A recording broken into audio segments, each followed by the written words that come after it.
भूतिया पेड़ भूत की कहानी।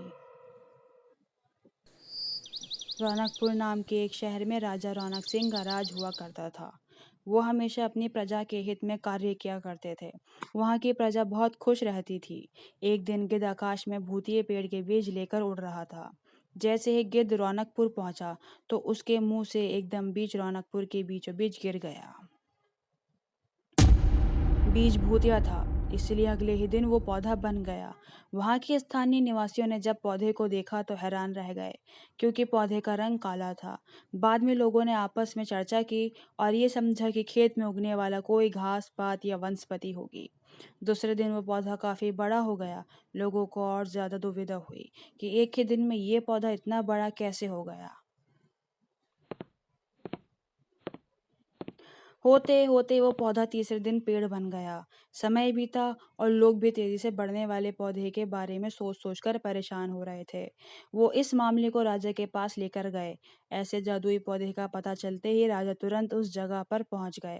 राजा को जैसे ही पता चला कि एक काले रंग का पौधा 3 दिन में पेड़ बना है, तो वो भी उस पेड़ को हैरानी से देखने लगे।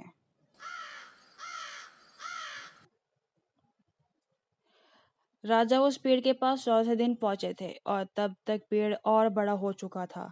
वो इतनी तेजी से फैला था कि किसी को यकीन ही नहीं आ रहा था। समझ गए थे कि इसका रंग काला है, इसमें जरूर कुछ जादू टोना होगा। इसी सोच के साथ राजा ने घोषणा कर दी कि जो भी इस पेड़ को खत्म करेगा उसे वो इनाम के तौर पर 1,000 सोने के सिक्के देंगे। यही नहीं, राजा ने यह तक कहा कि पेड़ को खत्म करने वाला व्यक्ति मेरी मृत्यु के बाद मेरी राजगद्दी पाने का हकदार भी बनेगा। इतनी बड़ी घोषणा सुनने के बाद हर कोई पेड़ खत्म करने के लिए अपना दिमाग लगाने लगा।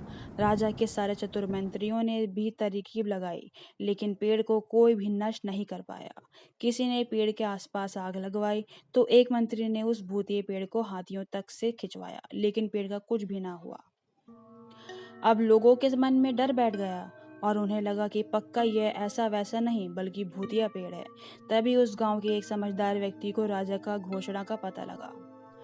जानकारी मिलते ही वह अपने गुरु के पास भूतिया पेड़ से जुड़े रहस्य को जानने के लिए पहुंच गया।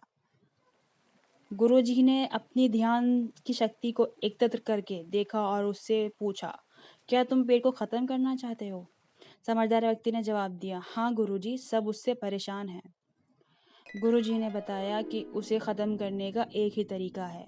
इसके लिए तुम्हें उस पेड़ के आसपास नमक डालना होगा।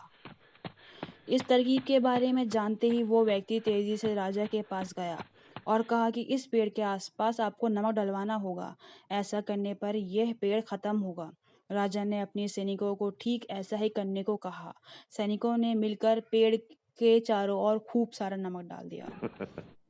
नमक डालने के एक दिन बाद ही पेड़ का आकार कुछ कम हुआ। होते होते 5वें दिन तक पेड़ एकदम छोटा हो गया। उसके बाद गलकर वो गायब ही हो गया। उस व्यक्ति की तरकीब काम कर गई और राजा ने खुश होकर उसे इनाम की 1,000 सोने की मोहर पहले दी। उसके बाद एक पत्र दिया जिसमें लिखा था कि वो राजा के मरने के बाद उनकी गद्दी को संभालेगा। वो समझदार व्यक्ति खुश होकर अपने घर चला गया। कहानी से सीख, ऐसे कोई मुसीबत नहीं होती जिसका समाधान ना किया जा सके। ज़रूरत है तो बस धैर्य और समझदारी की।